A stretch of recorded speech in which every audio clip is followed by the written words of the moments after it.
Truth or dare? Truth.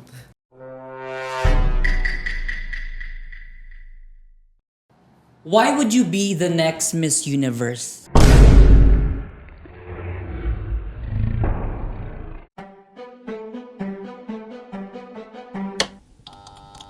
Petmara Podcast.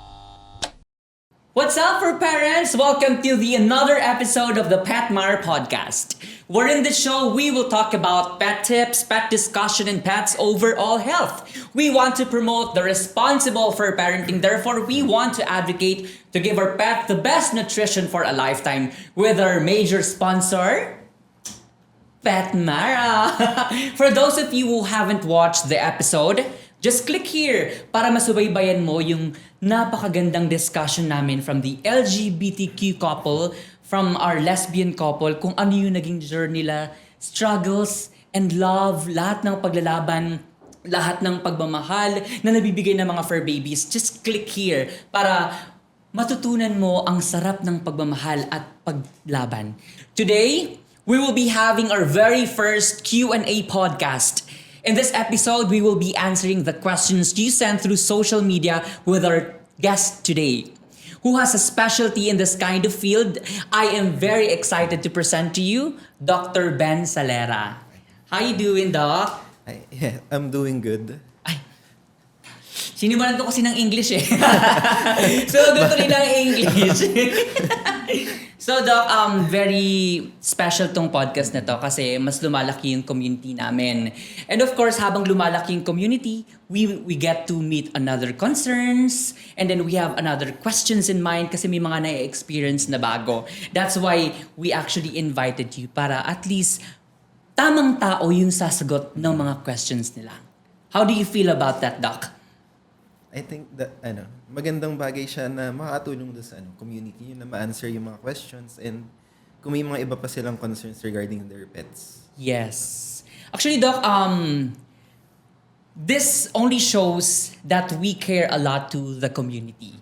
Actually, isa sa mga pillar namin yun ni Pet Mara, na habang lumalaki kami, gusto namin na pinoprotektahan, na bibigay yung the best life sa fur baby mo. At the same time, natatackle natin yung questions mo, even though no matter how small or how big your question or concerns is. So actually, we prepared a few questions here.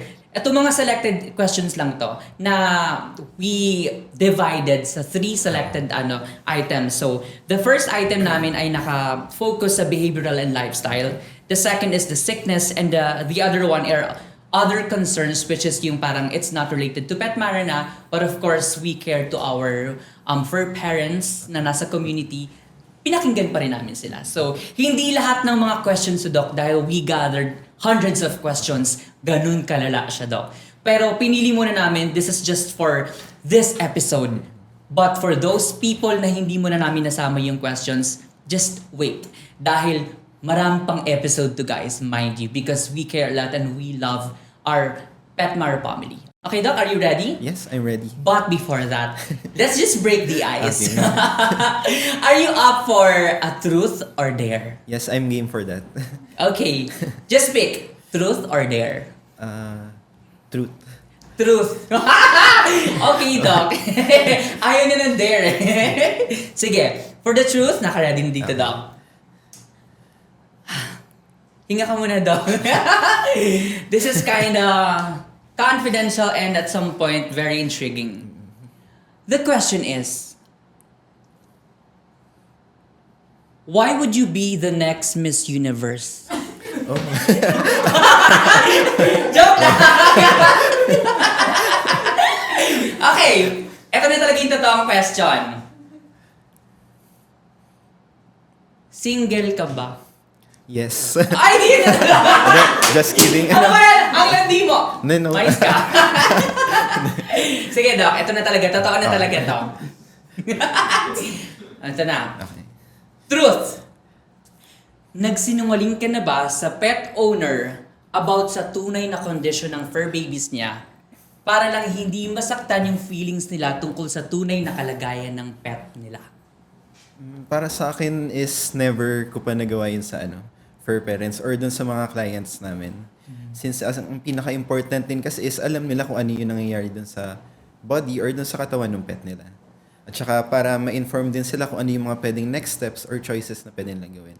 Kunyari, just in case lang na may sakit, para ma-advise sila kung paano tayo mag-proceed or paano natin i-treat or i-manage yung disease or yung case ng pet nila. Pero do you think, Doc, may mga gumagawa ng ganon?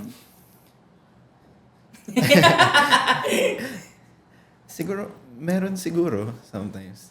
Since alam naman natin yung may mga issues na kumakalat sa social media, yung mga non-licensed vets or yung mga other people doing veterinary stuff without license or without prior education or knowledge. Galing. At least now we know. Oh, okay. Thank you for being up for the challenge. Now, of course, for those people na first time ka lang nakita, can you introduce yourself more so they get to know you more? Sure. So ako nga pala si Cesar Ben Salera III, graduate ng University of the Philippines, Los Baños. So nag-take ako ng Doctor of Veterinary Medicine degree for more than 6 years. Yes. Speaking of, you took veterinary medicine. What comes to mind? Bakit mo pinili ang veterinary medicine? So, ang kwento kasi dyan at first is, hindi ko talaga siya first choice na course. So, yung mga courses na kinuha ko that is more on business management or economics. And then, napunta ako sa UP Los Baños because yung grades ko hindi siya sufficient para sa UP Diliman. So, yung courses dun, so parang doon sa quota nila or doon sa requirements nila, doon ako pumasok. Yeah. And then, for the waitlist kasi that time is yung mga available lang is yung vet med and then BS Economics or Agriculture Economics sa Los Baños. Yes. Thank you for that story. Sige, now are you ready, Doc? Yes, ready na. Okay. Sige, siguro we can slide our first question. We're going to focus muna sa about behavioral and lifestyle. So parang pinangalan namin siyang ganito pero it could be wrong. Of course, pero ito yung mga questions, at least set of questions na nakuha namin depende dun sa mga questions na binato nila. So our first question is screen. Yes! May pa-screen na kami ngayon. Lumalago ang Petmar Podcast. May pa-vet na, meron pang pa-screen. So ang first question natin galing kay Walter De Leon. Shout out to Walter De Leon. I have 9-year-old Dachshund who keeps peeing in the same corner of our house. I've tried cleaning the area thoroughly, but he keeps going back to the same spot. Do you have any tips or strategies to stop this behavior? I've heard that it could be a marking issue, but I'm not sure how to address it. Any advice or training methods, deterrents, or other solutions would be greatly appreciated. Dankeschön. Yes. So, yung first thing na makita dito sa concern niya is usually yung marking behavior o yung pag-ihi sa isang corner or places sa house is pwedeng due to territorial behavior ng aso.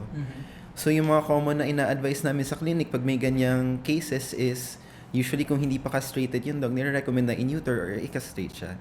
Since yung castration kasi nalolower niya yung risk of or nalolower niya yung behavior na pag-mark nila and yung pag-roam din. So yung procedure na yun is recommended sa mga dogs and cats. So, usually sa cats din. Kasi cats, usually indoor air, madali lang sila makalabas or malayo yung pinupuntahan. So, para ma-reduce yung chances ng pagmamark and pag-roam nila is, yun yung isang sinasuggest. Then, yung isa pa is, pwede natin gawin is, pwede tayong maglagay ng mga pee pads sa, around the house. And then, pag doon siya umiihi, pwede natin siya i-reward for that positive behavior. So, para ma-retain dun sa mind ng dog na pag umihi ako dito sa mat na to or sa pad na to is i-reward ako ng owner ko. Yes. The positive reinforcement. Yes, positive reinforcement siya. Just a follow-up question. Kasi of course, uso na ngayon sa mga TikTok, yung mga different, is that a gimmick na yung mga training, kasi part of that, to train their behavior is the pee pad na as you've mentioned. Yung nag-work din ba, Doc, yung mga ini-spray doon para matrain sila na, okay, you have to keep coming back in this area para dito ka lang magwiwi. Is it really effective, Doc? In some dogs is effective siya, then with some is parang hindi naman siya effective. So depends on the dog na lang din kasi iba-iba din yung personality nila, parang tayo din or parang sa tao din. Yeah. So yung iba parang talagang nasanay na sila na dun sa same area lang sila umiihi or Yeah. same area pupunta. Kasi yung mga dogs creature of behavior din sila eh. So usually dapat meron silang pattern na sinusundan, kaya katulad pag yung alam nila kung kailan lalabas tayo ng bahay, yung mapapansin nila, Yes. yung magpapaawa na sila or maglalambing na sila sa iyo. Yes. So magaling kasi sila mag-pick up ng cues ng human behavior. So alam din nila kunyari pag yung kakain ka na or kung alam nilang binibigyan mo sila ng food during meal times is lalapit na sila sa iyo pag ganun. Yes. Galing na mga fur babies na, Doc. Yes. Hindi lang talaga sila fur babies na na kala mo cute lang. They're really smart. Oh, they're They really can smart and observant. they really get to understand and read our energy and our emotions. Do you believe in that, Doc? Yes, kasi pag may times kunyari pag yung alam medyo down or medyo sad ka is yung parang nasisense sila and dun sila lumalapit sa iyo. Parang nag-offer sila ng paw for comfort. Ang ganda nun. Oo. Paw for comfort. Sige, Doc. Thank you for that question. Sige, should we proceed to our second question Okay, na? next question. For next question, it comes from San Calienta. Yes, ang question na is how to encourage cat to drink more water. This is very important. Okay. So yung pinaka-common na advice pag ganyan is kunyari pag sa bowl hindi masyado umiinom yung cat ng water is yung mga water fountain. Kasi yung ibang cats gusto nila nakita yung running water or gumagalaw yung water. Kaya rin yung ibang cats nakikita natin is gusto nila pag yung binuksan mo yung gripo, doon sila iinom ng water. Oh yeah. Oo. So does it comes with their behavior also, Doc? I Yes, mean, with yun their- yung preference nila. Kaya pag yung mga tsaka pag sa multiple cat household din kasi is yung cats is territorial din sila doon sa property or doon sa kunyari water bowls or Yeah. yung cat litter nila. So kung maraming cats doon sa household is recommended din na kung ilan yung number ng cats is mag-add ka ng one more na extra. So kunyari may 2 cats ka, kailangan at least 3 yung water bowls or 3 yung cat litter na meron ka. Cool. Doc, can you suggest also na to encourage also, kasi I mean here sa Petmara, we also encourage yung mga fur mom and dads namin na we have our Petmara choice cuts, yung mga wet food also. Is it also possible to encourage them to rehydrate and drink a lot of water kasi meron siyang at some point water inside the can? The wet food. Yung mga wet Yes, food? usually recommended naman talaga na mag-add lagi ng wet food or ng mga soft foods na may moisture para dun sa cats. Yeah. Kasi dun sa ibang cats din is parang yun nga, lazy sila uminom ng water dun sa bowl or parang hindi talaga nila pinapansin pag yun nasa bowl lang. So, mas maganda rin yung food nila is may moisture content para at least yung ibang water o yung moisture na kailangan nila for the day is nakukuha nila dun sa diet or dun sa food na kinakain nila. So, hindi lang siya solely relying on the water bowl or the water fountain na meron sila. Even their diet. Yes, Yes, even even their their diet. food, meron siyang extra hydration for them. Thank you, Doc. Sige, next question natin. It's from Kathleen Herbivore. Yes. How do I encourage my kitten to be outdoorsy? This is crucial. This is so di ba? I also have cats kasi. So paano mo gagawin to? Kaya parang nung nabasa namin yung question niya, sige, sama mo yan. Gusto ko yan. Kasi compared sa dogs, ngayon, bihira lang tayo makakita ng cats na naka-leash or Yes. yung winawalk sa labas ng bahay. So yung one way na pwede siyang gawin is yung pwede gamitin kasi sa cats is yung harness. Mas maganda yun yung ilagay natin sa kanila. And then at the same time, hindi muna natin sila i-force. So for the first time, kung ilalabas natin sila ng bahay or outdoors is kahit sa carrier or parang cat bag na pwede natin silang dalhin. So para hindi lang sila ma-overwhelm and hindi rin sila ma-stress. So at the same time, para slowly din, masasanay sila dun sa smells and then dun sa noise na naririnig nila sa labas. Yeah. And then same din dun sa positive reinforcement for dogs is yun din. Recommended din kung may nakita kang gusto mong behavior dun sa cat na ginagawa niya pag nasa labas ka. Yeah. Kunyari, nilabas mo siya ng bahay and then inopen mo yung carrier or yung bag niya tapos lumabas siya ng kusa. Yun, pwede mo siya i-reward for that behavior para unti-unti masasanay siya na nasa labas or na nilalabas mo siya. Yeah, kasi Doc, totoo to, 'di ba, Doc? Kasi may cats ako, even nga yung ilagay lang talaga sila sa sa new place like Oo. bagong career, Talagang- nasi-stress sila. As in, 'di ba? Totoo ba yung Doc na ang isa sa mga manifestation na ang pusa nasi-stress siya kapag nagpapanting siya? Because it's not normal. Is that true? Yes, that's one sign na stress sila. Lalo na kung nasa new environment or Yeah. dinala sila sa ibang place na hindi sila familiar. At saka kahit nga sa pusa, yung kahit may baguhin ka lang sa arrangement ng furniture or gamit sa bahay is Yeah. pwede rin siya mag-cause ng stress sa kanila. Pag ganun. Same Oo. experience, Doc. Oh my gosh, yes. Thank you for saying that, Doc. Kasi ang hirap, Doc, na na ang bilis nilang ma-stress. So parang would you say na to encourage a cat being outdoorsy is really a challenge? Yes, it's definitely a challenge compared to dogs being more Outdoorsy. outdoorsy. Yes. Now you know, guys. Okay, next set of question. From sickness and related questions. Sige? Our first question is from Chiri, Cholo, and Familia. So, yung nakikita mo, Doc, very parang set of people na, a set of fur babies na yung nakalagay doon sa mga talagang gumagamit ng mga products ni Petmara. That's why malaking community na talaga siya. And then may mga questions talaga na nag-arise like this.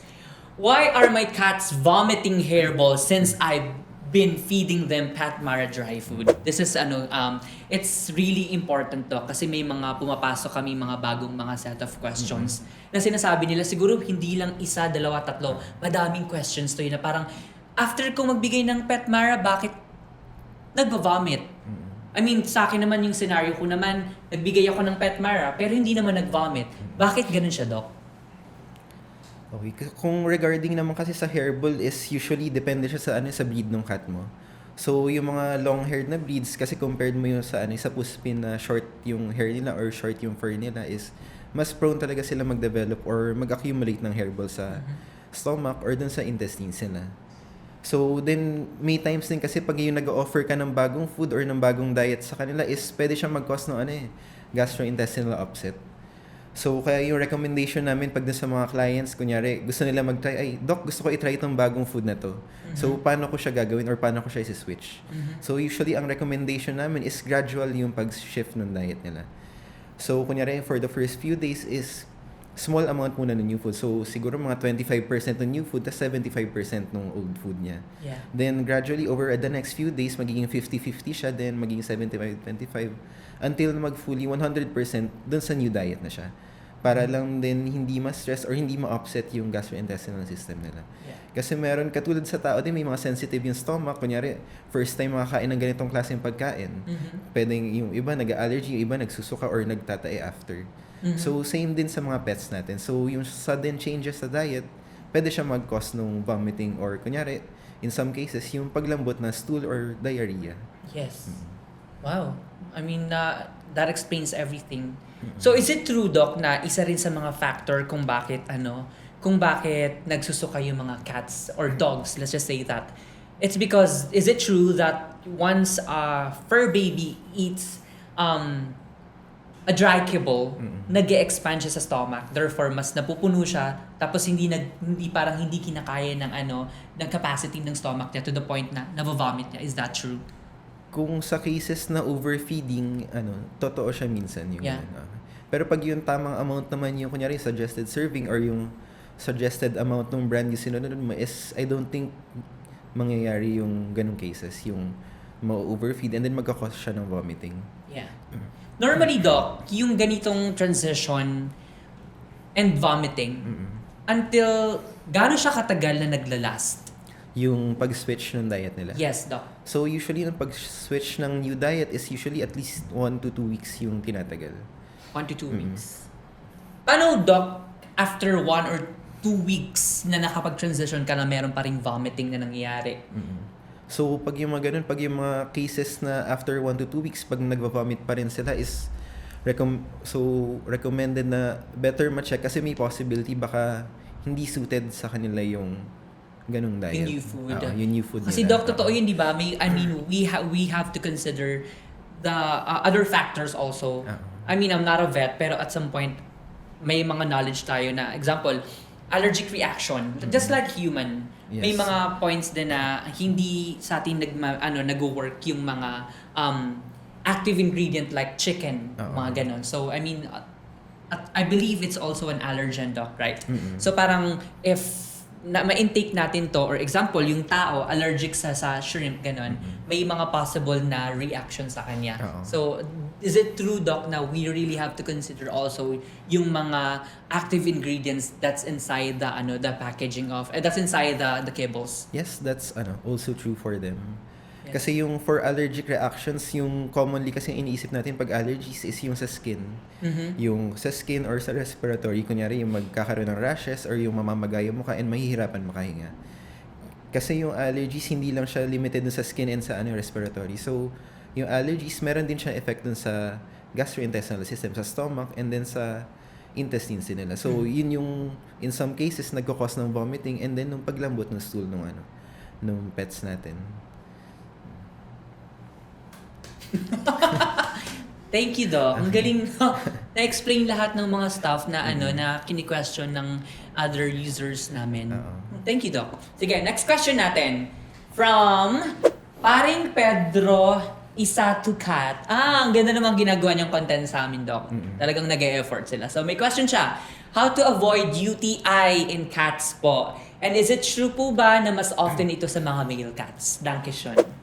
Yes, totoo na mas often siya in male cats. Kasi yung organ ng male cats is siya, mas narrow siya sa dulo. So parang kung iisipin mo triangular siya. So kung sa tip ng triangle is mas narrow siya talaga. So pag nagkakos ng UTI kasi nagkakos yan ng pamamaga eh. So pag namaga yun is mas lalong magnanarrow yung daluyan nila.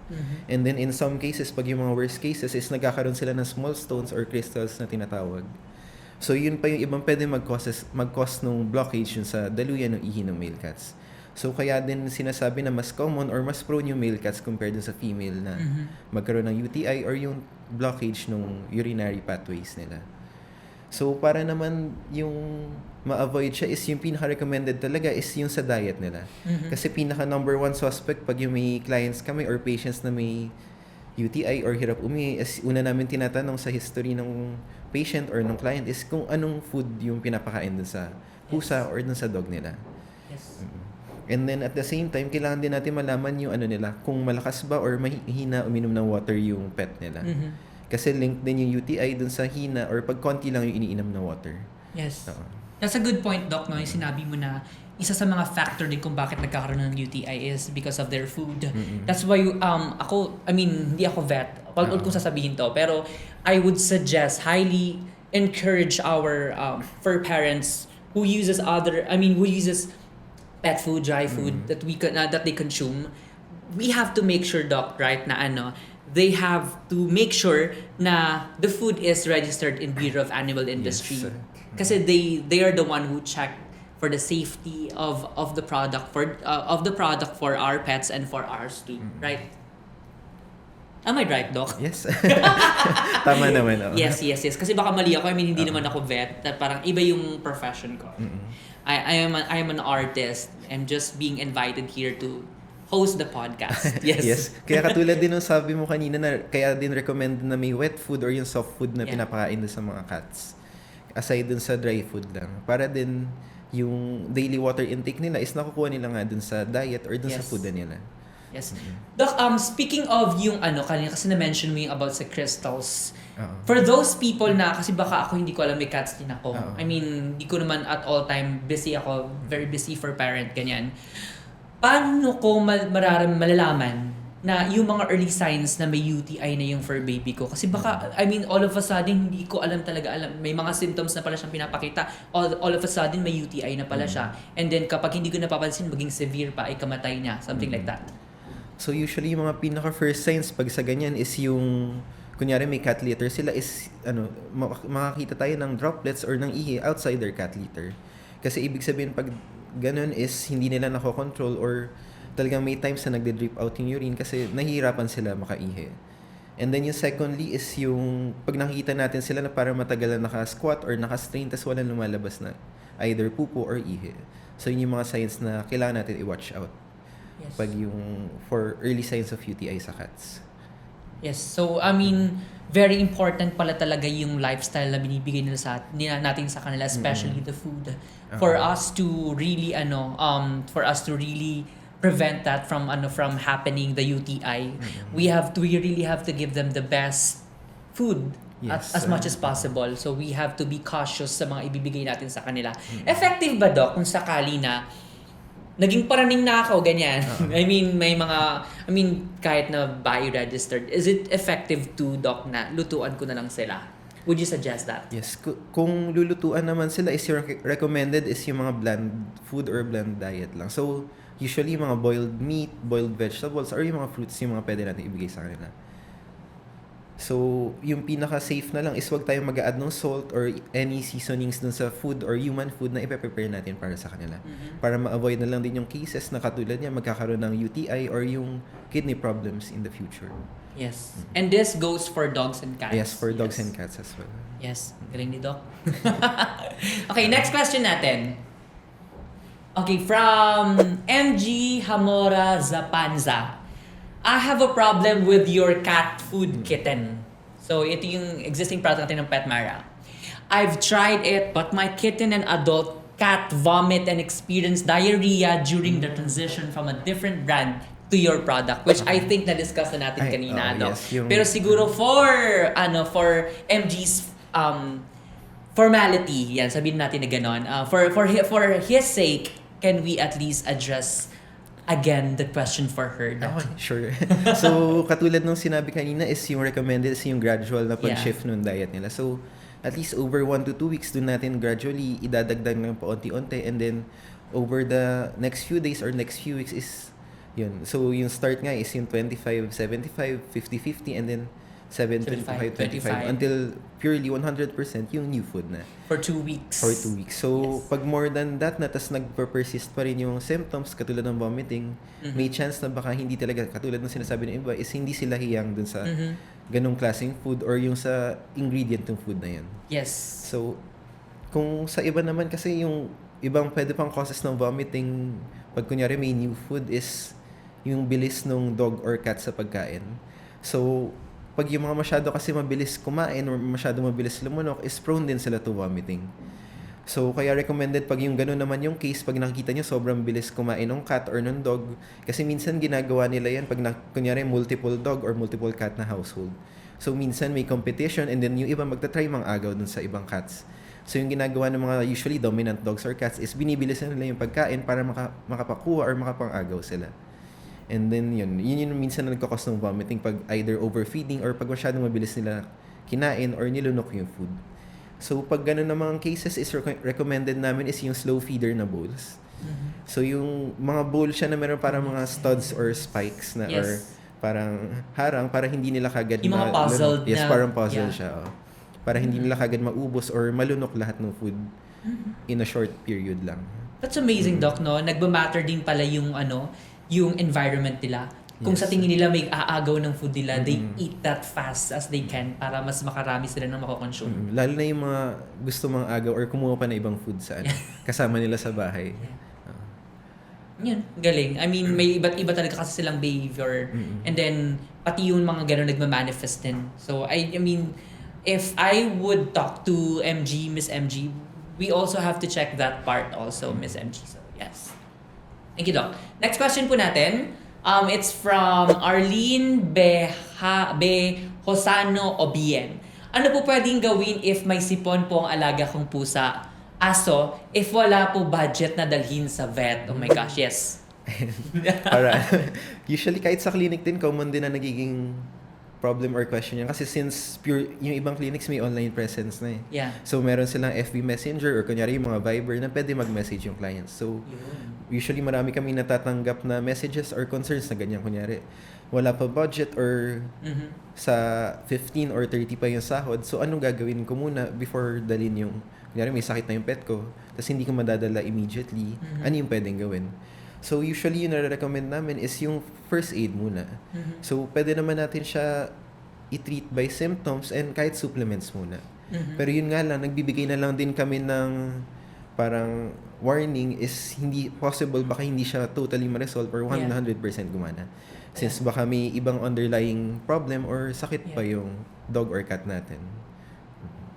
Would you consider this like sipon major? Major. Sa dogs kasi merong malala na viral na sakit na nagkakos ng respiratory, katulad niyan sipon and then yung mga ocular discharges. Mhm. I mean, sana lang doc, no? I mean, part ng responsible for parenting is for them to bring our fur babies to the vet. It's really the best way for you to take care of your fur babies, not just giving them the best food. Yes. Dalhin mo sila sa vet kasi I mean, makakatulong kami community pero we can only do so much. Right, Doc? Yes. The best way para mas ma-address yung mga questions mo is you really have to go to the vet. Kasi yun talaga siya, Doc, right? At saka yung pinaka-best pa rin talaga is yung prevention. So, mas maganda yung updated yung mga vaccines and then yung mga deworming and other preventives ng mga fur babies natin. Yes. Para lang di ma-prevent yung mga major or yung mga severe na diseases na Na pwede disease. nila makuha. Yes, yes. Speaking of diseases, Doc, I mean, nandito pa naman tayo sa sickness and related questions.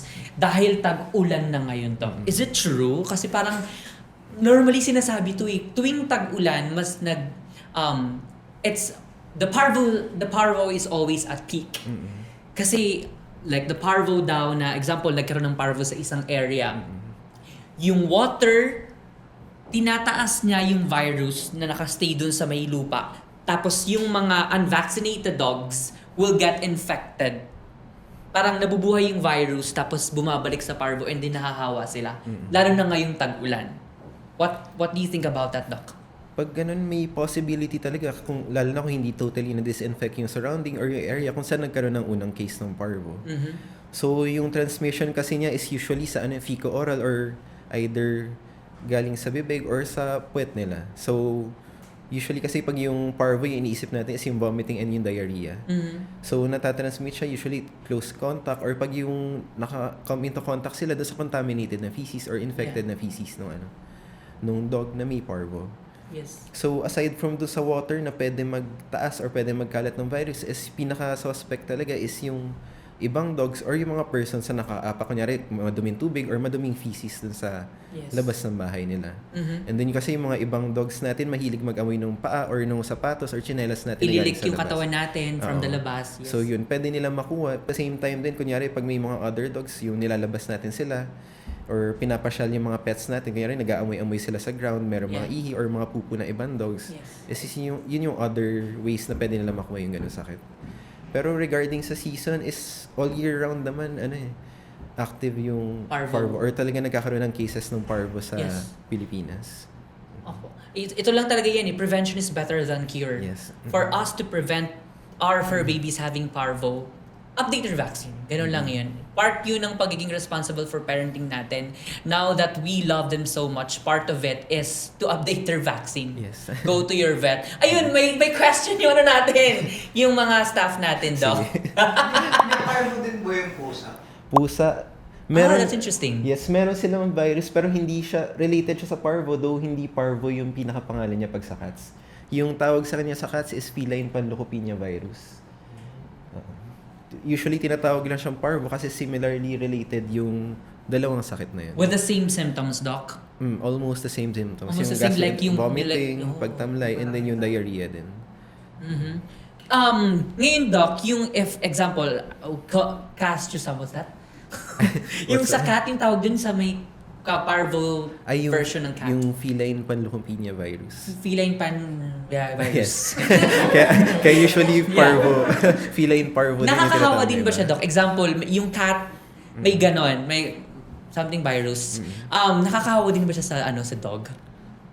Alam ko may chance, pero rare lang yung ganong cases eh. Kasi magkaibang strain din naman sila yung virus for cats and for dogs. Pero better pa rin na i-separate natin. Kunyari may new cat or new dog tayo, wag muna natin sila isama dun sa pre-existing pets or yung mga dating pets na natin sa bahay. Follow-up question. Merong vaccine yung dog ko, example. Vaccinated siya ng for parvo.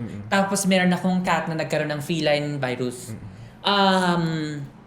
May way pa rin ba possibly na hindi siya pasok dun sa may sa antibodies na insert from vaccine nang nakuha ng dog ko for the parvo? Merong chance pero very small or very slim na lang din naman.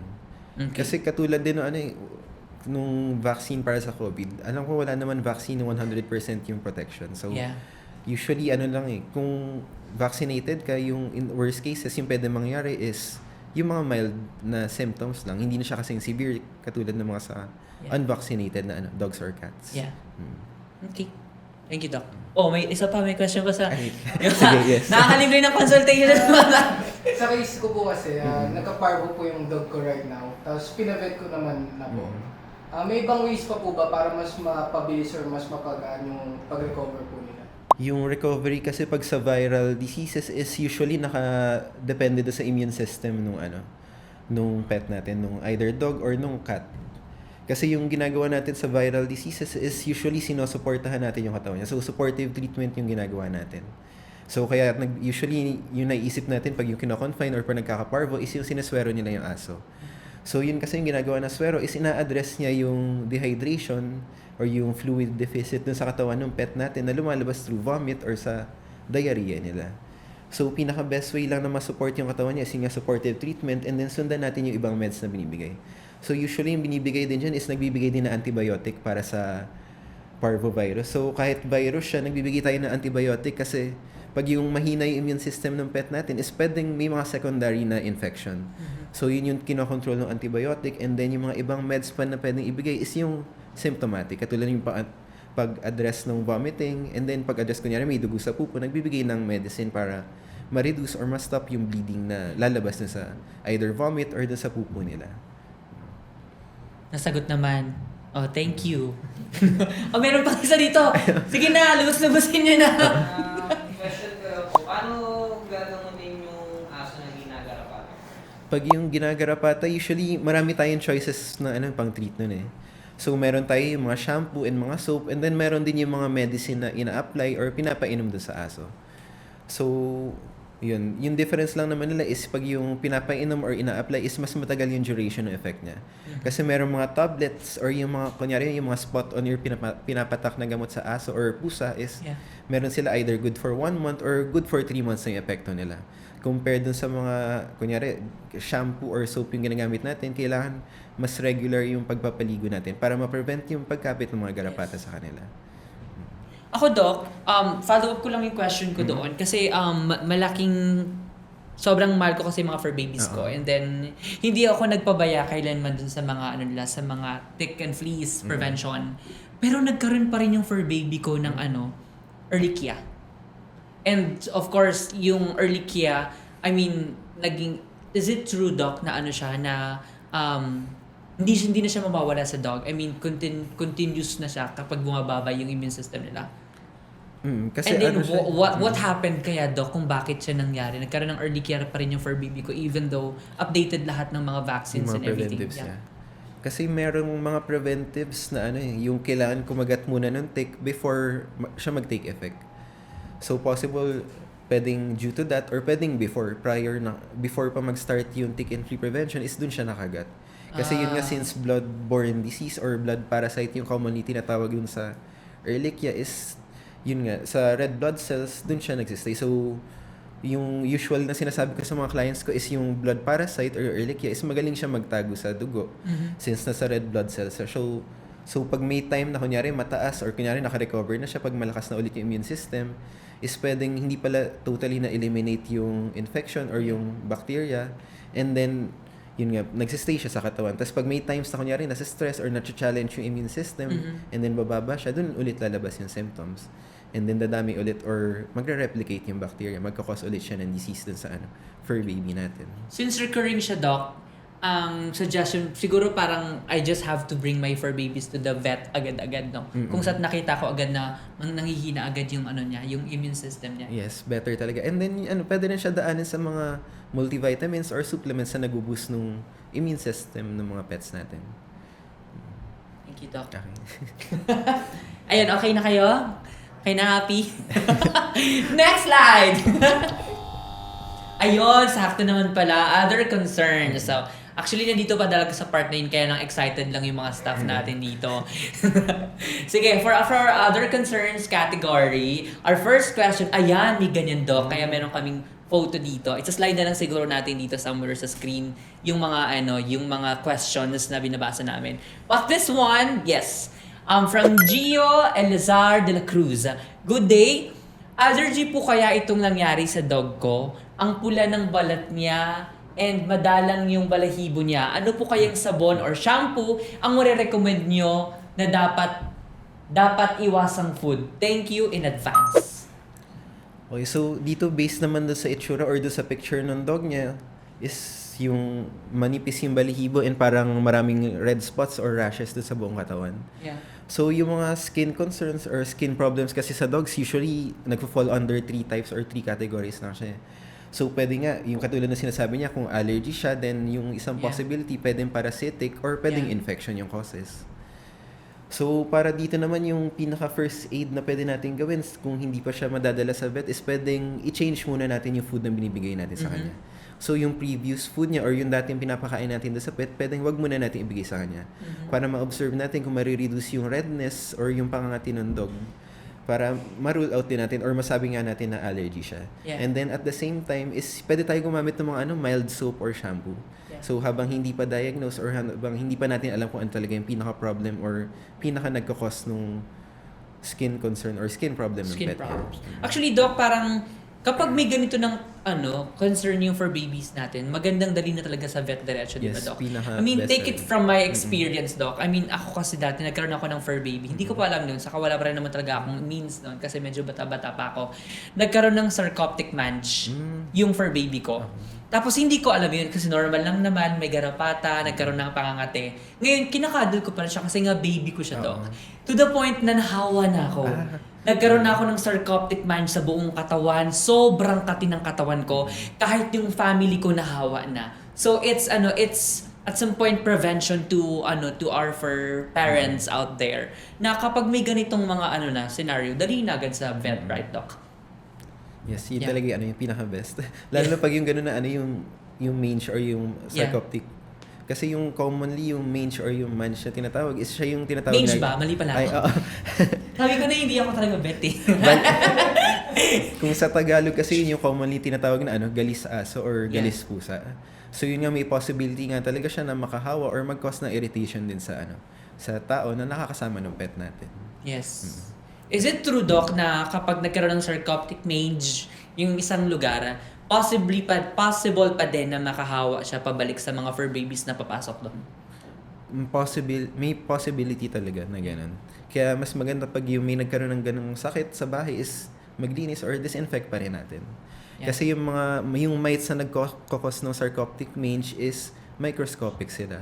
Yeah. So hindi natin sila nakikita kaya better na kunyari naka-recover na yung previous pet natin or yung dati nating fur baby na nagkaroon ng mange is disinfect tayo thoroughly nung surroundings na shinare, kunyari nilalagay niya sa kama or sa sofa is yun nalilinisin din natin thoroughly para kunyari pag may new pet na ipapasok is hindi sila mahahawa or hindi sila magkakaroon ng ganong sakit.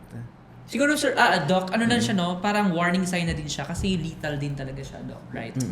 Kasi ako, nawalan ako ng fur baby. Pang second fur baby ko yun. Nawalan ako ng fur baby dahil, wala akong means naman ng mga panahon na yun. Pero at least awareness siya kung sakaling mangyari sa'yo, magkaroon ng mga galisi mga fur baby mo, huwag mo siyang sa walang bahala.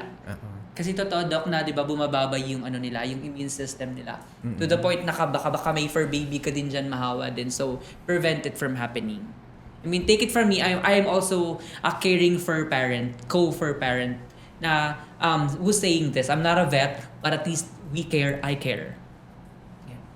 Okay, next question. From Net Pardon. Good afternoon po. Tuwing kailan ibinibigay ang NexGuard combo sa pusang may ringworm? Thank you in advance. Okay. So, bali yung pagbigay naman ng brand na NexGuard combo is recommended monthly siya. So, at least once a month. Ito yung nagpo-fall under dun sa parang tinatawag na spot on. So, yung pinapatak lang sa shoulder blades or dun sa bandang neck area ng dog or ng cat natin. And then, sa effect niya sa ringworm, yung ringworm kasi hindi talaga siya worm eh. So, yung ringworm is fungal infection talaga siya. Hindi siya yung worm na parasites na nagkakos. So, Kung ringworm yung problem, is recommended na mga antifungal meds katulad ng mga soap or shampoo yung gagamitin natin. Yeah. Pero mas maganda pa nga rin na magbigay din ng prevention katulad ng NexGard combo para ma-prevent pa yung ibang pwedeng, kunyari, may ringworm na nga siya tapos biglang kakapitan pa siya ng mga ticks or fleas, mas Yeah. lalala talaga yung problem niya. Yes. Okay. Next question. From Kiyame. May inconsistent weather be the reason why my cat keeps getting patchy hair loss? Thank you sa magiging answer. Ang ganda kasi pagkaka-English na dito, so I should say it that way. Sorry, Doc, parang di mo ata naintindihan kung paano ko sinabi. Hindi, okay lang, naintindihan ko naman. So, pag hair loss, usually yung mga signs dyan is pag yung, kunyari, excessive scratching or itching sa isang area. Yeah. So, yung usually yung unang sign nakikita natin pag yung may hair loss. And then, yung mga possible causes niyan, pwede nga yung, yung mga fungal, bacterial infection, parasitics, katulad ng mange, or yung mga ticks or fleas na nagkakos ng itching dun. And then, pinaka-lastly is yung allergic reaction. Kasi pag yung allergic reaction is yun nga, pwede siya mag-cause ng problems din sa skin. Yeah. And then, usually nagkakos siya nung pagnipis or nung pagkalbo nung Fur fur or baby. nung Yeah. balahibo niya doon sa area na Yeah. yun. Okay. So, kung sa weather naman, actually, yung mga pwede lang maging cause ng weather is yung mga seasonal allergies. Kasi aside sa food, pwede ring environmental yung allergies nung dogs or nung mga pets natin. Mhm. So, may small possibility, pero mas maganda i-check pa rin natin kung sakaling may mga parasites or kunyari, yun nga, baka bacterial or fungal na yung problem nung pet niya. Kaya nagkakaroon ng mga patchy na hair loss. So yeah, things that we need to consider. So I mean, it's not always sa food or whatever. So may mga kailangan din tayong consider. It also comes with the environment. Yes. Okay, next natin. From Joselito sa aso walang garapata pero kamot ng kamot. So what's this about, Doc? Ay, pag yung ganyan is possible, baka yun nga siya, pwedeng mange siya kasi since yung mites na nagkakos na mange is microscopic siya. Yeah. And then aside from that is pwedeng either hormonal or yung allergies. Kasi yung ibang dogs, pag yung wala namang garapata pero kamot ng kamot, pwedeng due to food or environmental allergy, or yung pag hormonal naman is related siya dun sa thyroid gland nila. So, pag yung hindi enough yung hormones na pinuproduce ng thyroid nila is pwede siya mag-cause ng hair loss, tsaka ng, at some cases, itching din sa katawan ng pet niya. Yes. So, okay. Next question. Ito, from Clarissa Cristel Villanueva Monleon. Yung ganito po sa Chow Chow. So, ito yung photo nilang. Dati hindi naman po ganyan kalaki yung laylay ng balat niya. So, what do you think? I think nagtatanong siya dito, Doc, kung ano yung what's this about. Yun siya. So, yung sa itsura, yung sa excessive na skin or dun sa parang skin fold malapit dun sa paw niya, yung mga pinaka-possible sa cases na yan is pwedeng, unang iniisip ko, pwedeng due to age or pwedeng meron siyang laman dun sa loob na yun. Yeah. So, yung mga usually nagiging laman yan is pwedeng liquid or pwedeng mass yung laman niya. Yeah. So, pag ganung cases, pag yung mass yung laman niya, pwede siya mag-fall under dun sa tinatawag natin na cancer or yung tumors na kunyari skin cancer or skin tumors dun sa pet natin. So, this is something talaga serious. So, yung mga ganitong mga bagay, hindi na lang siya dapat itinatanong online sa community. Yes, mas better na mapacheck siya as soon as possible before lumala or mag-progress yung problem sa Yung kanya. problem. Oo. Yeah. So, Miss Clariza, if you're watching this, at least narinig mo it coming from our vet. Yes. Okay, next question natin. That's it. So, yes. That's it for now, That's it. Doc. So, For parang now. as much as we can, gusto mo naming ma-address lahat ng mga questions ng mga fur parents natin in the community, the Petmara family. Sadly, hindi natin siya kayang i-tackle lahat because one thing siguro na na mabibigay nating advice sa kanila, Doc Ben, to all our fur parents na nagbibigay sa atin ng maraming mga questions, concerns nila in the Petmar family, what do you think you can give them an advice na na coming from the vet, from a vet to a fur parent using the Petmar products? So, Or siguro not just Petmar products. I mean, siguro not just related to the food. parang any advice that you can give them as a vet? Yun na So, lang, in general. In general na lang. So, kung in general naman is yung firstly nga is keep up to date yung mga preventives katulad ng vaccinations and kunyari deworming and yung mga tick and flea preventives ng mga fur babies natin. Yes. And then kung sa diet naman is yun nga, yung katulad ng sinabi natin is kung magta-try or kung mag-shift tayo ng diet is dapat gradually lang nila gagawin. Para lang din ma-avoid yung problems like vomiting or yung paglambot ng pupu or yung stool ng pet nila. Yes. And then aside from that is yun lang, wag na lang sila maging shy kung sakaling gusto nila magtanong sa mga vets or kung magpupunta sila sa clinic. Kung kunyari meron silang mga lifestyle concerns or kunyari may yung in general lang, kunyari vaccinations, kung may sakit yung pet nila is don't be shy or or at the first sign of any disease or problem, dalhin na kagad nila sa clinic para ma-address kagad yung concern before siya maging severe or before maging malala. Yes. Siguro, Doc, ang isa sa mga reason kung bakit it's not just they're being shy. Siguro one of the main reason why are they not going to the vet, it's because of their means. Siguro, relating to that, Doc, what advice can you give them kapag sa mga ganung mga bagay? Pag sa mga ganung mga bagay, alam ko meron mga vets or clinics na nagbibigay na free consultations.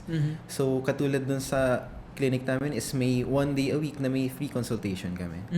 So, alam ko rin sa other clinics in the same area namin is nag-offer din sila may isang day sa isang week na nag-offer sila ng free consultations para sa mga sa mga pets and then para sa mga clients din. So, yun lang yan siya, guys. Come on and check your vet. Go to your nearest vet.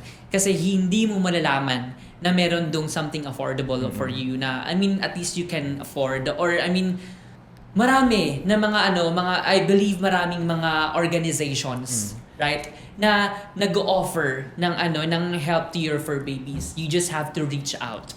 Okay? At saka since nag-boom na rin naman yung social media is uso na rin yung mga vets na nag-offer na yung online consultation. Online consultation. So yun pa yung isang way kung sakaling hindi nila madadala sa clinic kagad yung pets nila.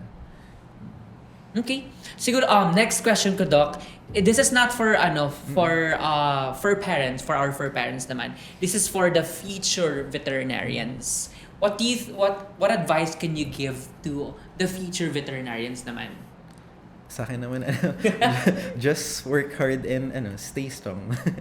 Yeah. Yun lang. Tsaka yun naman kasi katulad nung sa case ko, 'di ba, hindi ko naman first choice yung pagiging vet nung nag-a-apply sa college. Yeah. So, pero may interest naman ako sa animals. So, yun nga, mahilig sa dogs nung before mag-start ng vet med. And then along the way, doon ko na lang na-realize or doon ko na lang nagustuhan talaga yung vet. ginagawa. Kasi na siya doon mo ma-realize na hindi lang siya about dogs and cats. It's way more than that. So, kung dogs and cats lang talaga yung sa una mo iniisip, baka ma-shock ka eventually sa simula. Yeah. Pero over time, malalaman mo naman talaga kung para sa'yo siya or kung gusto mo talaga yung ginagawa mo. Okay. Doon papasok, Doc, yung yung sa pagiging vet, the story of compassion. Yes. Yes. May ayaw mo na't hindi, kailangan mo siyang pasukan lagi ng puso. Kasi, I mean, you're saving life. Yes, important talaga siya sa ganung profession. Yeah. Thank you, Doc. Okay. Thank you for this wonderful discussion. And marami kami natutunan dito. Hindi lang ako at hindi lang yung mga nakikinig sa atin. I'm sure na marami pa kami mga questions in mind, but limited yung oras na nandito kami. Limited yung oras na mag-uusap tayo dito. So, I encourage everyone watching this episode na if you have so much questions in mind pa, baka may mga concerns ka pa, join our Facebook community page at Petmar Family dahil meron kami doon ng mga veterinarians in the future. Nandun yung mga staff namin who will answer your questions, your concerns, or maybe you just wanna talk. Or baka meron kang story suggestion, just let us know. At least meron kang isang community who will listen to you. So don't forget to give this video a thumbs up and subscribe to our channel for more great contents. Thank you so much, Doc Ben, for such a wonderful discussion. And maraming salamat kasi I know na super busy ka pero napaunlakan mo kami dito and discuss the concerns of the Petmar family community. Thank you so much, Doc. Maraming salamat din sa pag-invite sa akin dito. Yes, more to come. Yes. Yes. Bye, guys!